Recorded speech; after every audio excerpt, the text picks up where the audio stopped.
Chapter 16, Gothic Style. Eva Queen had been exiled to the farthest, most remote, and practically abandoned part of the island. So by the time Evie and Carlos made it past Woeful Way and turned onto Hell Street, both of them were panting from the long walk.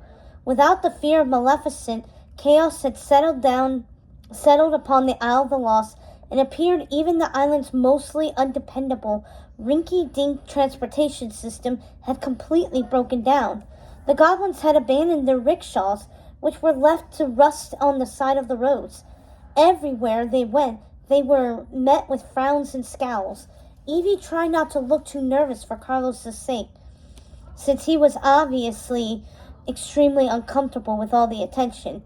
It didn't help that she was also exhausted and her feet hurt. Evie told herself exercise was good for the skin and wiped her forehead with her handkerchief. She was still wearing her fancy dancing shoes with the high heels, and she almost felt in relief when they finally reached the familiar tall gray stone walls of the evil queen's castle. Then she remembered she was afraid to face her mother. She knocked on the heavy fortress door. "Mom?" she called nervously. It's me. Evie, are you there?" "It looks deserted," said Carlos, glancing askance at the cobwebs and dust. "Oh, it always looks like this," Evie assured him. "Mom's big on personal maintenance, but housekeeping, not so much. Let me see if I can find the key," she said, walking over to the nearest wall and feeling for a brick that had come loose. "Here it is," she said, holding up an ancient rusted key. "Maybe she's out getting ready for the anti-heroes meeting? Maybe." "Wow, this place really looks like no one's lived here for centuries," said Carlos as they walked inside. Evie bristled. "It's the height of Gothic style." "More like the bottom of it," said Carlos, scrunching his nose. "Okay, fine. Maybe it is a bit dark and dreary," said Evie, who had never been too bothered by the gargoyles and cobwebs until now. She looked around. Maybe Carlos was right. It was a little dustier than she remembered. She took another step and sneezed. "I'll wait here," said Carlos, as Evie went off to check the bedrooms. "Mom?" she called, gingerly stepping into the evil queen's room. Her mother kept it the way it had always been, when she had been queen of her kingdom and bent upon destroying Snow White. There was a dark silhouette in the middle of the room where the magic mirror used to hang before it had been broken into pieces, and a little podium in front of it where her mother would pose and preen, as if the mirror were still there to showcase her reflection. The closet doors were open, blue gowns and black capes in disarray, white ruffs strewn over the floor. Her mother's traveling trunk was missing from the topmost shelf, and from the looks of the mess, Eva Queen had packed in a hurry. That was odd. Where had she gone? Didn't she have to be back in time for the meeting tonight?